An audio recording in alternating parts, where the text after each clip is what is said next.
Hey, welcome back. New 332, the 15th of March, 2021. Oh, it's becoming almost fluid. Right. And we're presently here to talk on the psychotherapy side about questions around mindfulness. Now, this is a big topic, obviously. And so much as it will, or it did rather, with the Buddhism's side, this is something that is going to sort of extend beyond merely being contained within this one lecture. Not least because my intention is to keep things relatively short, since I went quite over time. Then we'll aim for an hour and an hour next week, like I was doing. Let's see the timer actually. Thank you for the reminder, myself. There we go. Countdown's on. Okay, so mindfulness. Now, as I mentioned in the last lecture, the study of mindfulness suffers from a variety of theoretical issues, right? There's a real lack of clarity in the conceptual framework, quite frankly. And some of that, I think, actually has to do with the fact that people want to sort of pin everything down into an invariable core state. There's a kind of perennialism, to borrow the term from religion, right? So you see this in religious studies, and one of the things I've been involved in the study of is mystical experiences, and people very often want to sort of boil mystical experiences down into a perennial philosophy, right? There's an excellent book by that title, incidentally, The Perennial Philosophy by Aldous Huxley. And it is an excellent book. It's a book that I carried a copy of in my pocket for many years. It was a thing that I had in my coat because it's expressing this kind of unitive quality between religions. But although that's very beautiful, I think that it's also highly reductive, right? The idea that everything sort of boils down, right? That really, actually, every human state of meditation is really one thing, I think is sort of ignores the evidence, and it's just more reductive than it needs to be. Nevertheless, there do seem to be some processes, right, that psychology is interested in around mindfulness. It's sort of metacognitive properties, right? How it impacts on metacognition and a few other things, right? And so there has been a gradually improving study. I know some of the people that do this work and have looked at some of the more advanced brain science and trying to construct an account of the metacognitive properties of it. So nevertheless, right, even though the study of it is yet imperfect, it's something that has picked up, obviously, a lot of attention within psychotherapy. Now, some of that is explicit. You get things like mindfulness-based stress reduction, right? Which is sort of explicitly incorporating mindfulness. You get things like DBT, right? Dialectic behavioral therapy, which likewise includes a kind of mindfulness component. And many therapists have begun to include a kind of mindfulness component in their work. Now, to my way of thinking, therapy always had, or most of it had, a mindfulness component. If you, as I mentioned, go back and read Freud or Jung or Adler, it's very clear that there is a kind of separation from the moment to the emotion, which is required at the very least on the part of the analyst, right, the therapist, in order to be able to sort of properly view and assess things. So the idea goes back very far that there needs to be a certain amount of separation on the part of, at the very least, the practitioner. One of the big differences, of course, is learning to sort of import that. Now, again, if you look at the early days of psychoanalysis and analytical psychology, that is to say, Freud and Jung in particular, there was an idea kind of built into it that once you went through enough analysis, you would internalize the structure. That's why so many early sort of patients ended up training, right? Like, I think you're of Jung, and many of his patients, his analyst hands, eventually ended up training as analysts. This, I add, is not uncommon. It's actually a relatively common thing that still happens in therapy. People go through therapy and they receive right? They receive some reduction in their suffering and change in their way of being. And it's not uncommon for people to then have the experience where they say, I think I want to do this. And, can't blame them. It's good work. Nice work if you can get a strange work. But it's nice work. It's interesting. It's fun. It's not always fun. Sometimes it's very hard. But by and large, I mean, it's really interesting work. You're talking to people. You're helping people with their problems. It's quite rewarding, right? So, this idea of there being a transfer of skills, right, where you begin to internalize things and pick it up is sort of present. And it's present in the early work that there does need to be this measure of even hovering. And if you ask me, that represents a kind of implicit inclusion of a notion of mindfulness in the metacognitive sense. However, there has more recently been this explicit inclusion of that. Right? There's been an explicit inclusion of it that goes back a ways. Now, we already talked about how in CBT, cognitive behavioral therapy, again, there's a kind of implicit inclusion of this stuff because CBT finds its roots in Stoicism and Buddhism. Those were sort of the source ideas that it draws from, right? But it sort of sanitizes those sources, right? It takes away, all of the glare of sort of Buddhist, iconography and stuff, or the faint whiff of Orientalism, right? And likewise with the Stoicism, it takes out all that like cold, old-timey Greek jazz, right? And instead reduces it into a more functional, crisp system. And there is definitely, right? There's no question that there is a certain kind of person who responds much better to that sort of thing, as you might expect. Just bouncing a little bit off of what I said in the first lecture, some people when they enter therapy, and there's lots of different kinds of therapy, and I think there should be, lots of people when they enter therapy are looking for something to be a bit unusual. They're looking for it to be a bit unusual. So, the fact is that I think a therapist needs to modulate their approach, much as a teacher needs to modulate their approach. Apparently a teacher of meditation as well. You need to modulate your approach to the individual. Having a one-size-fits-all approach to the people that come to you is a profound mistake. They're very different. You wouldn't take a one-size-fits-all approach to teaching, for instance. If you are working with students, you try to bend the way that you present information to their particular strengths and their particular cognitions. That's a given. Now, if you're working with a very large group of people, unfortunately, you don't have that same kind of issue, which is one of the problems with trying to teach a very large group all at the same time. But if you've ever done tutoring or you've worked with a small group, and I've done both, right, you can kind of bend your arguments and your approach towards where people are coming from. You meet them in a place that's optimized to them.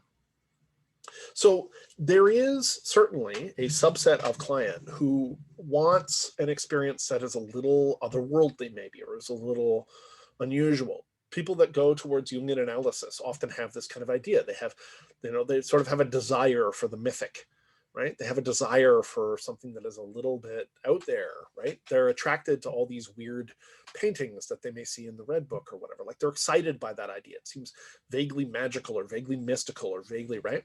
Likewise, art therapy has a very different kind of appeal for most people than CBT. And I don't think that either one is necessarily worse, right? Better or worse for certain things, certainly. They're just different kinds of approaches, right? Going into therapy and painting is just a very different thing than going into therapy and learning CBT.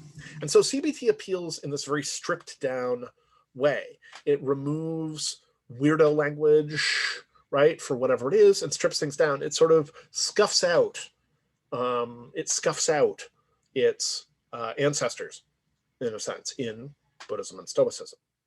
But the source in CBT obviously contains mindfulness. Both Buddhism and Stoicism have a kind of concept of mindfulness in it, right?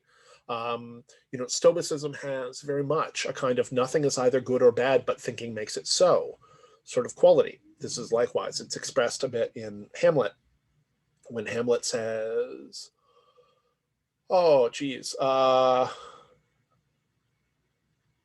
could be bounded by a nutshell and count myself a king of infinite space were it not that I had bad dreams. Right, which is this recognition that your circumstances really are secondary to your interpretations. This is very much, I add, part and parcel of the book that I recommended by Viktor Frankl, right? Which is like your meanings, your construals, the way you interpret things, the narrative that you approach things with, and your ability to separate out from the automatic construal of things and then introduce a new kind of direction can change a great deal for you. Not everything, but a lot, like a lot more than people think. So there is a kind of subtext of mindfulness that's sort of baked in there from the outset. Now, you know, with mindfulness, particularly from a therapeutic perspective, okay, there is a kind of tendency quite often to focus on mindfulness as a highly internal practice, right? That you are learning, you're sitting on the cushion, you're picking up the skills and so on and so forth. And it's true, that's useful, right? Doing it on your own time is useful, sitting on the cushion or walking meditation or whatever. But that's not all there is, right? There is a kind of mindfulness that can come about in dialogue. This is one of the big parts of the Sangha, right? Having a community of practice, working with other people. We're going to pick up on that. And the combination of both, all kinds of inner work, can yield a certain kind of mindfulness. There is something essential, okay, to the metacognitive practice, of learning to learn, right? Turning your attention back on your process, right? Instead of your product, your performance, like looking at the way that you're doing things. And, you know, that is necessary for error correction. If you've ever, written out a math problem too quickly and not bothered to go back and check your steps, pay attention to what you're doing, you get to the end, and it turns out you've made some error. And how could you have fixed that? By slowing down and paying attention, right? Slowing down and paying attention. And that can be hard to do. Likewise, as I've mentioned previously in the course, when you are doing writing, right? You want to just write. But when you're doing editing, you want to be able to slow your processes down. You want to run it through multiple loops. That's why I recommend reading it out loud. Now, if you're reading something, it's a totally different story. You don't typically want to slow your process down. In fact, speed reading is a very useful skill to acquire. I don't know if it's still up, but Spreeder.net was a tool that I used to use to do speed reading. And if you get good at speed reading, you can crunch a lot of text. 1,400 words a minute I could do at one point, which gives you the ability to just reconsume text. Now, you're not going to get every little detail, but if you're rereading something, you don't need to. There's an advantage to increasing your transparency, right? But when you're editing, you don't want to do that. You want to decrease your transparency because your mind is filling in the gaps. People don't even read the words they have down on the page. Try reading a text at the same time as somebody who is reading it. If it's their own text, they'll say different things than they actually have written down. They'll ignore double words. They'll ignore misspelled words. There's a trick to learning to slow down enough that you're actually reading what's actually there, right? To slow down enough. And that's one of the places where reading out loud makes a big difference. Reading out loud with somebody makes an even bigger difference. So there is something intrinsic in that ability to reflect back on your own processes that's crucial to mindfulness, right? But there is also something about separating yourself out from your identity with states, as I pointed out, right? I've talked about this Irish phrase that I love so much. He has a sadness upon him. It's like weather. It's not you. And this inability to separate ourselves from our thoughts, right? To separate ourselves from our thoughts causes all kinds of confusion. We have a thought and we take it to be true, right? And it's like, you can have a thought and it can just be a thought. There it is. There it goes. You can have a feeling, and having a feeling at some point does not necessarily indicate anything about you. It doesn't necessarily indicate anything about anybody else either. But people who are not, sort of attentive, who aren't reflective in this way, will have a thought about somebody and will take it to be, right, a feature of the person who they're having the feeling about, right? I'm angry at you and it's because you're bad. Not, I'm angry at you and that's because, well, it's complicated, right? Sometimes you can just be highly irritable, right? And so you're like pissed off and it looks for things to attach to. And it's a killer when you get to depression and anxiety. When your anxiety is all stirred up, it'll just attach to anything. It'll attach to anything. You'll confabulate reasons to be anxious. And if you can't separate yourself out, if you don't learn that trick, there's a difference. My thoughts are just thoughts. It's not that they don't have, information. It's not that they're not telling me something useful, but they are not necessarily truth value. And of course, people are looking for certainty, right? They're looking for certainty. Because they're looking for certainty, they want to appeal to something. They want something to be an unshakable anchor, right? And a lot of the time, what they'll anchor on is their thoughts. I am rational. It's like, no, you're not. No, you're not. Other human beings aren't rational. There are good reasons to believe that you are not a pure rational being either. If you think you are, if you think that studying some giant list of cognitive biases and shouting, cognitive bias call outs at people, this does not render you particularly more rational. If anything, it's likely to render you less rational in a bunch of ways. Likewise, some people default down to their feelings, right? You have to trust your feelings. Well, sometimes you have to trust your feelings. Other times your feelings are deeply misleading. They're still telling you information, but what they're not necessarily giving you on is information on the subject, or on the object rather. They're giving you information on what's going on in you. And if you confuse the two, right, then you're going to sort of make decisions that are, screwy. Same thing. There are people who want to rely on their senses, a great number of people. But if you're used to it, then you're used to the idea that your senses can be misled, right? Senses can be tricked pretty easily, actually. A good magic show will teach that. I know I already recommended this, but if you haven't seen it, I highly, highly recommend you watch Derek Delgadio's In and of Itself. In describing it, I wanted to say it's not a magic show, but it is a show that uses magic, and it's pretty remarkable. It left me really activated in a good way, so I recommend it. Magic, senses, right? And then, of course, intuition. And there are a subset of people who believe that their intuition is never wrong. This is just as problematic as anything else. Of course, your intuition's wrong sometimes. Like, that doesn't mean that your intuition isn't useful.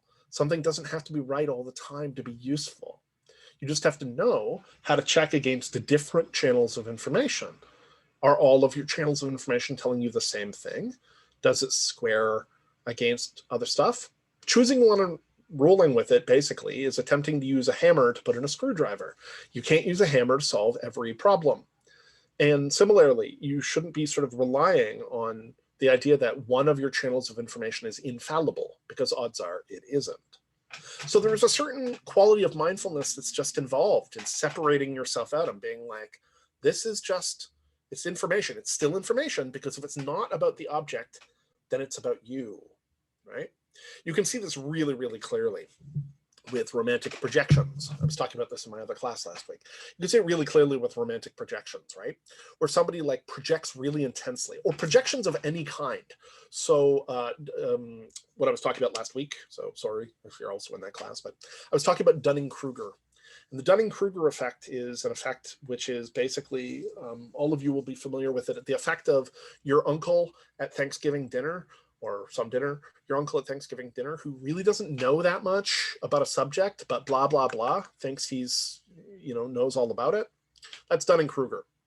And the effect is that the less knowledge and the less competence people have in a field, the more they tend to overestimate their competence and knowledge in that field.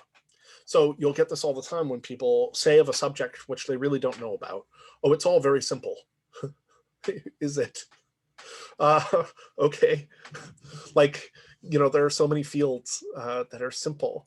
I'm not aware of any fields that are simple. And most of the people I know that think that a given field is like resolved and wrapped up are not specialists in that field.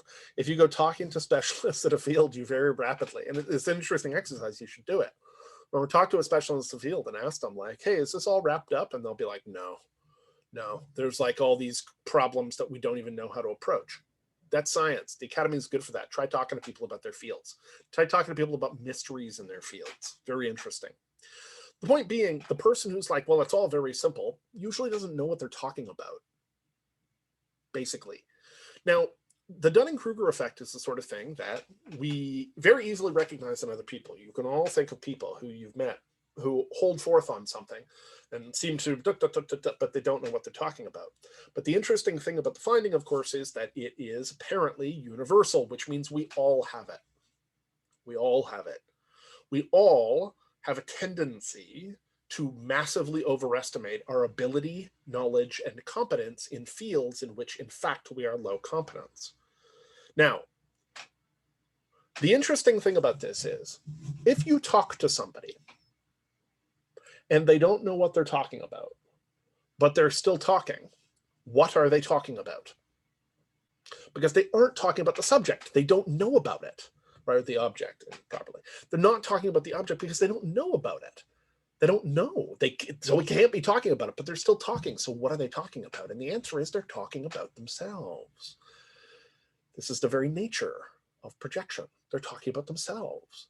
If somebody puts a whole bunch of stuff and you're like, where is this coming from? Which is the thing you may have said, like, I don't know, where is this coming from? Like, what are you seeing here that I'm not seeing? They're talking about themselves. The information that they are conveying is actually information about what's going on inside them.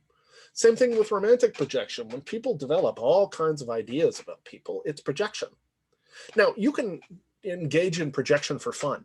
Like, here's a fun game my friends and I used to play, because we grew up in a small town and it was boring.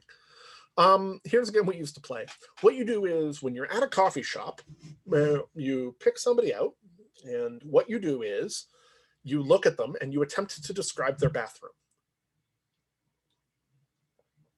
Like I said, small town. You attempt to describe their bathroom. Now, you don't know them, right? But you can totally play this game. Try it. Pick somebody at random. I mean, it's hard because it's hard to see people right now. But, you can pick somebody, that but you don't know what their bathroom is like. And pick somebody. Try it with a friend. Right? Where you're like, oh, that person's bathroom. And you will probably find that you are able actually to elaborate a surprising amount of material on what this person's bathroom is like. And it's fun and it's funny, right? You will laugh about it because each of you will get it. You'll be like, oh my God, that's so true, right? You'll maybe have small disagreements where one person's like, and then, there's a doily on the toilet. And the other person's like, no way. But there's a cat statue with potpourri in the head or whatever. The point is, right? What is the information that you're conveying there? Well, you are not conveying accurate information about their bathroom. Odds are. I mean, you might get some details right, in which case what you have done is do a very successful sort of correlative analysis of character, which we are indeed quite good at. People are surprisingly good at these kinds of judgments. But the point is, you're probably not producing valid information about the bathroom. What you are producing is a bunch of information about your models of them, which themselves may be quite thin if you just spotted them in a coffee shop. So projection contains within it that kind of information. Now, if you get good at that game, right, of recognizing projection, not just a bathroom game, but of recognizing projection, you are engaged in a state of mindfulness. You're learning to separate out the different kinds of information that pass to your mind. At the other end of this, things can get very, very blurry. So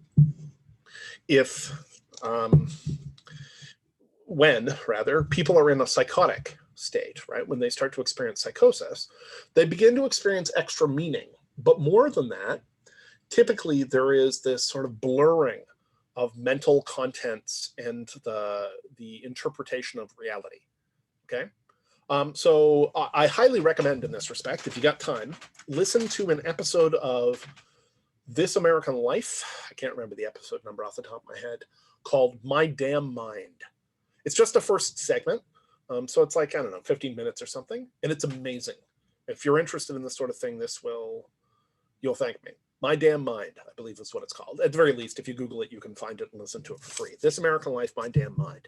Because what it describes is an experience where somebody had a psychotic delusion, which very rapidly overtook them. These things are not uncommon. It very rapidly overtook them.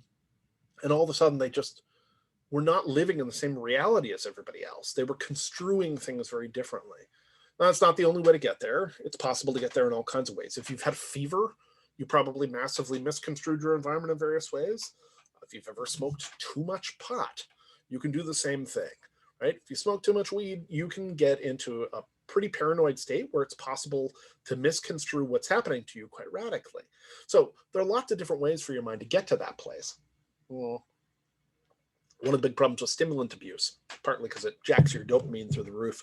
So you get sort of hyper-associative frameworks, but I don't know, let's not linger on that too much. My point being, right, at various points, the kind of task of functioning is, right, teasing apart the nature of the information to render it less fluent, right, less transparent. You need to be able to separate it out and ask the question, like, what kind of information is this? Because when it's automatic, it causes problems. Now, not always, and I said that last week as well. We spend a lot of time in conventional psychotherapy, and because I'm a neo-Jungian, this is very concerned, but lots of time pulling unconscious material up and examining it, making it more conscious, more differentiated, more metacognitive. There is also, however, an important aspect to being able to deliver packages below the line. So we're going to talk a little bit with some of this time that's remaining about not just right mindfulness, but, and this is not part of the Buddhist literature, but right mindlessness, because there are definitely forms of right mindlessness. Okay, but let's talk about sort of this right mindfulness. So I had an experience in my late 20s, which was very instructive. So my relationship with my father had been a somewhat difficult one, as many young men's relationships with their father are, in a large part because we're very similar. And I was not achieving in the way that I wished. I certainly was not, I wasn't living up to my potential, right? By the time I was, 25 or 26, I wasn't living up to my potential. I felt that I wasn't living up to my potential because, like many people, I got to 20 and got hammered and said, oh my God, what am I doing with my life? I haven't achieved anything. And then I did the same thing at 25. Oh my God, I'm halfway to 30. And, going past that, right, I was, I wasn't all that happy with where I was at. I mean, I had an unrealistic perspective about the course of things, but that's neither here nor there. My father was not always helpful in this respect. My father was sometimes quite supportive, but a lot of the time less so. And he would get at me a bit. And my father's to borrow the term, my father's a bit of a shit disturber. My father likes to kind of get at people. He's himself a bit thin-skinned, so he doesn't take jokes well, but he likes to get in there. And the problem was that in this period, family dinners and stuff would be plagued by a certain kind of thing. My father would say something to me that was kind of mean, and I would have one of two responses, right? Either I would clamp down, don't respond, don't give him the pleasure, right? Clamp down, control the feeling, in which case I would just be like a vaguely simmering pot, and I would become quite dark, quite irritable, unhappy. And of course, my family is not, is not unperceptive. So people would note that I was not in a very good mood and I wouldn't want to be there. And blah, blah, blah, blah. Or I would lose control, blow up, right? And say something. And when I said something, when I got mad, I would have followed the script in a certain sense, and having achieved the result, my father would laugh, right? Because I just blew up. This was the dynamic, right?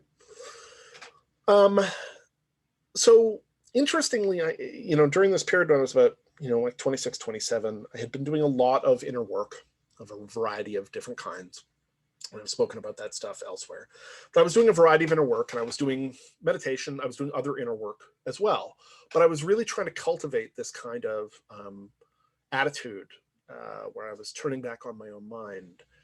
And I was beginning to develop that measure, that buffer zone, that cushion between the incoming thing just wham, right, hitting me and an ability to respond more consciously. So we're at the table and my father makes this comment, makes it kind of a joke, and right, everybody kind of blinks because they're expecting one of these two reactions from me. And this time I didn't react in either of those ways. Instead, I reacted authentically. What I did was I said, don't say that. That's mean. Right?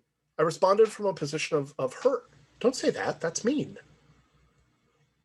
And my father, taken a bit aback by this, right, says, kind of mumbles, I've gone off script.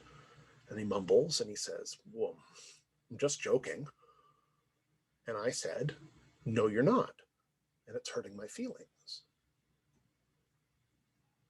And he said, "Oh, sorry." Now, that was not the last time ever that we had issues. We still have some issues, although things are actually quite a bit better. It was a fair watershed moment. Oh, he probably doesn't even remember, but I remember. And it was a fair watershed moment where it's like, oh, I see. There's a different way to do this. But notice what had to happen first. It's like that scene in The Matrix. Neo has just come back from the dead. Right? And all of a sudden, boom, boom, boom, boom, boom, the agents are shooting all the bullets at him. And as the bullets are coming towards him, he just puts his hand up and the bullets like slow down and hover in midair. And he turns back towards them and they have stopped. And he plucks one from the air and then he says basically no, and they all fall from the air. It's that kind of thing. You're giving yourself enough of a gap to choose how to respond. Now, the way that cashes out, okay, in therapy, in your own life, it's highly variable, but that gap is there. But there are other kinds of ways to kind of think about it and get there. So one, for instance, that I like to work with my own clients, it's kind of quick test for me, is how easily do you notice you're hungry? How easily do you notice you're hungry? People are quite variable on this. Some people will go like a really long time and then suddenly be like, oh, I'm really hungry, right? They won't have noticed. Well, that's a bit of shorthand. How in contact with your body are you? Right? How in contact with your body are you? Are you, in fact, somehow, are you getting the information from your body? Because interoception is highly, highly correlated with mindfulness, right? And with insight. Right? Interoception, the ability to feel your interior space. You can see how there are a bunch of mindfulnesses of the body that rely really specifically on this. But just think about that quick test. How easily do you notice that you are hungry? Or another one, how easily do you notice that you're thirsty? How often do you have that experience where you're like, oh, I'm sleepy here. It's like I need to drink some. And then you drink some water and all of a sudden you're like, oh my God, right? Water, you can like feel it filling your tissues out like you were like a mummy or a raisin, right? You can actually feel your body like reinflating with fluid. Well, how did you let yourself get so bloody dehydrated? Well, the answer is you were really out of touch with how you felt. You were only feeling secondary things, irritability, tired. You're experiencing primarily mental events. You weren't experiencing the sensations. How easily do you figure out that you're tired? How easily do you figure out that you're experiencing an emotional state, right? The more I have gotten into these practices, the more often I notice this very subtle kind of background quality. I sometimes, I've had to sort of come up with words sometimes for it. And so I'll say, a thing that I say a lot is I'm a bit dysregulated. And I'm a bit dysregulated doesn't mean that I'm in any particular emotional state. I'm a bit dysregulated means like I feel a little easier to cry in slightly unusual situations. I feel a little bit more annoyed. I feel a little bit more like there's a wobbliness, right? And a volatility. Sometimes I will note that certain kinds of things are coming up in the background and it takes me a long time to sort of realize the association, right? I don't pick it up right away. So for instance, 10 years ago or so, I'm a follower of collapse news, if you want to put it that way, broadly speaking. I follow a lot of environmental news. I follow these kinds of factors and have done for a long time. I don't read it the way that I used to, partly because it can be kind of depressing. And it's like, okay, like I have the information. I caught the fish, I can let go of the nets. But I read that stuff. But one thing that I noticed a number of years ago was that my appetite for this sort of thing would go up massively if I felt a lot of anxiety in some other area of my life. And it took me a long time, right? This is sort of classic analytical insight in a way, but it took me a long time to make the link about what I was sort of getting out of this. It's like, oh, when I feel really squeezed in some area of my life, all of a sudden I become obsessively interested in the end of the world. Why? Like, and not in a sort of over the top, way, not in a religious way primarily, but in a like what seems feasible to me way. Well, wouldn't that be nice? Like, if the world is about to end, then probably I don't have to think about these other things, do I? It lets me displace stuff. Oh, geez, are my finances screwy? Ah, it doesn't matter. The banking system's about to collapse. Like, it took me a long time to realize that anxiety in one area would massively increase. Now, and that was a system that fed on itself because it itself produces anxiety. But it made the world seem less serious to me, right? If you think everything's about to explode, why bother? Now, we'll talk about this a bit next week and the week after because, of course, we live in an age of climate crisis. And so that gnawing idea, right? Well, if everything's about to come apart, why bother? Is a real problem. And following on from my discussion on right livelihood, I think this is something that we need to be addressing in a broader cultural way. Because I certainly know a lot of people, not to sideline this too much, but I know a lot of people, especially people younger than me, that are really looking at questions around like, what the hell should I do with my career? And also, is there any point in having kids? Like, isn't everything going to be on fire? And people don't want to be in that situation, right? They don't want to have kids. Or they don't want to waste their time on a career or whatever, if it's going to be like the road, right? Cormac McCarthy. So anyway, long story short, this is one of these things that I noticed, and separating myself out from it allowed me to sort of identify it, to separate it. It's not that the things aren't real. It's not that they can't be plugged together into a meaningful structure in that way. It's just that where one goes, the other follows. And so now instead I asked a question, I've become quite fascinated with this. Why? This is a question you can ask really generally. Why does this capture my attention now? Why am I listening to this song over and over again? What is it about the story that I find so interesting? Right? If something captures your interest, you can drill in and ask yourself, why? Like, why? What's this about? Why am I so interested in this? People seldom do this. You undoubtedly have a set of playlists. If you've got Spotify or you've got music, whatever, you've got a set of playlists. And I would wager that they are probably organized into emotional columns, right? People have their sad music. They have their up-tempo, I need to get shit done music. They have their I'm wearing my sexy underwear and heading out music.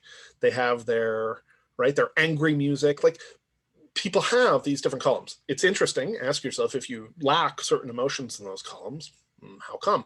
Do you not need help with those? Or like, is it just an emotion that you prefer not to experience ever? And so instead you queue up a different one. That can be useful. By the way, I used to use angry music to burn through sadness sometimes, because anger burns through a lot faster. And if it isn't being sort of fueled, you can convert one to the other, burn it out, and settle down. Okay.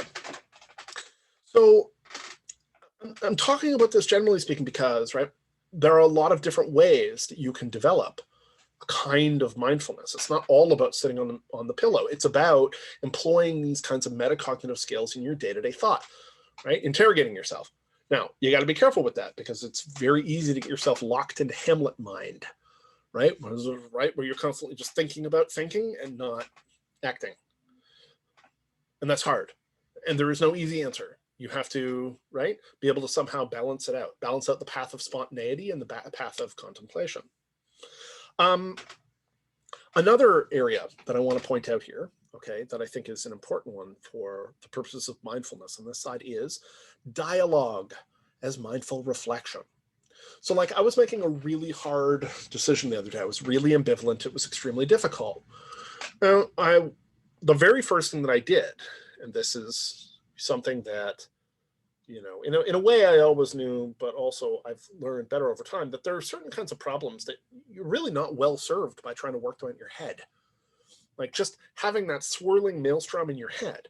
Instead, it's good to have people you can trust. So that's what I did. I promptly contacted 12 different people that I know whose opinions I trust. I didn't pick anybody.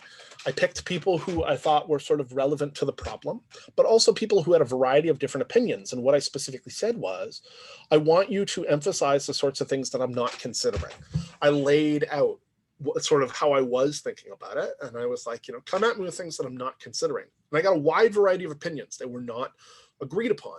And I didn't select them on the basis of what I already felt. I tried to sort of take them in and weigh them against what was already going on. I tried to privilege the pieces of information that I wasn't considering. Now, there were a few cases, where these things differed pretty widely. And in the end, I didn't draw on them all equally. But I had this externalized dialogue. What was the other half of this?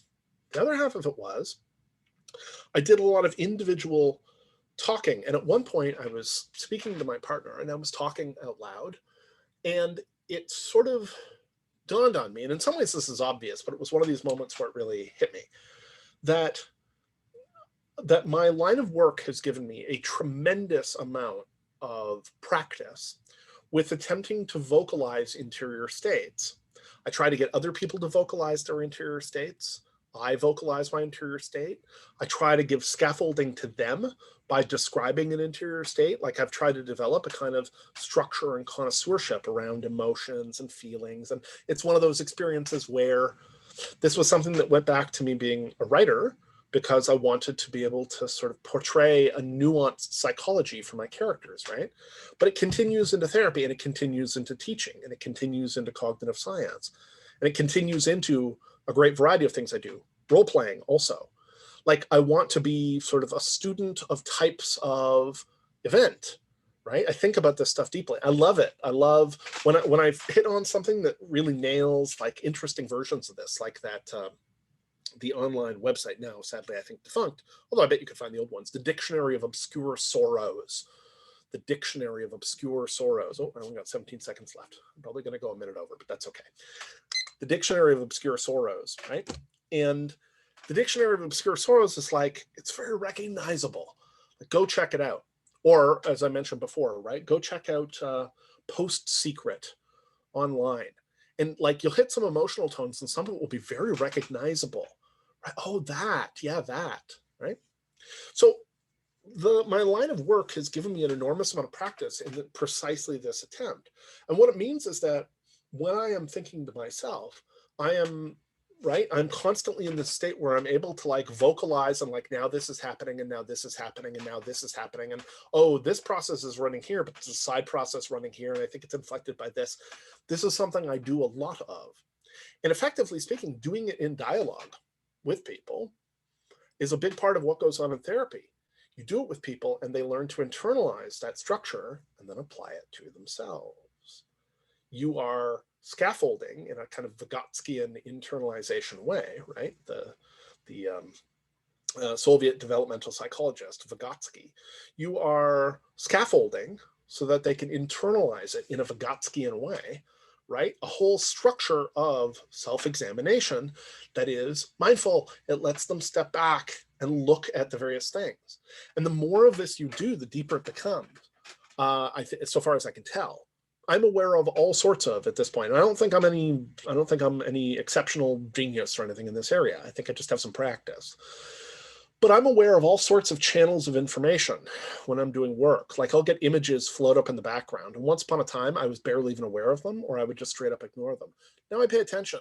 If I get an image recurrently coming up in the back of the mind when somebody is talking about something, I take it to be a commentary. Very often, I have an iPod in my mind because I'll get a thing that plays songs. And sometimes, it's just like misheard a word and queued up a song that kind of sounds similar to what it just heard. And I'm like, no, that's not what they said. But sometimes it's offering a kind of emotional commentary on the situation. And I'll realize, oh yeah, this earworm, this background thought that I have running, right, in the background is actually commentary. It's commenting very specifically on what's going on, sometimes in a very useful way. Like these are additional channels of information that, mostly before I disregard it, but now I'm quite mindful of. I separate myself out and I note them and I take it to be useful information, right? I take it to be useful information. Okay, we're out of time, which means that next time we're going to talk a little bit about this quality of right mindlessness. We're going to talk about a recent paper by Westgate et al. Out of the University of Florida that touches on pleasant and unpleasant thinking. Basically that people don't seem to know how to think pleasantly when they're by themselves, and that actually explains a lot. We're going to talk about mind wandering generally, but we're also going to talk about the various practices that one can use to throw things over the fence to the unconscious and have it throw things back usefully. I haven't given you a technique today, have I? Well, but in a way, I think I've talked about a bunch of stuff, so maybe that is sufficient to our purposes for this. Next week is going to be quite technique heavy. I think that's the case. Okay, good. So I shall see people this evening for discussion, and also I shall see people on Friday for discussion likewise. I hope you have a good week.